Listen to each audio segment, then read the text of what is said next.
ገንዘብ ግን ሓላፋይ ዓስቢዩ ጽቡቕ ግብሪ ተራፋይ ኣብ ሕጉ ጽላሎት ዘሎ ገጸ ባህሪ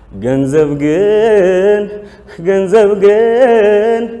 ሓላፋይ ዓስቢዩ ጽቡቕ ግብሪ ተራፋይ ኣብ ሕጉ ጽላሎት ዘሎ ገጸ ባህሪ ብጣዕሚ ዘደንግጸኒ ዋላ ንዓይ ብጣዕሚ ዘደንግጸኒ እንታይ ኢኻ መብዛሕትኡ ፊልምታትካስ ናይ ጭንቀት ትዋሳእ ደስ ዝብለካ ዋላ ስባህርኻ እዩ ክብረቲኖ ብዛዕባ ርእስኻ እንታይ ትሓስብ ማለተይ ምብራሕ ጀሚራ ኣላ ናይ ባሕቂ ተተሓሳስበኒ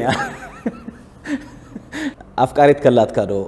ኣፍቃሪትካ ወይ ንዓይ ወይ ንጥበብ ምረጽተ ትብለካ መን መረጽካ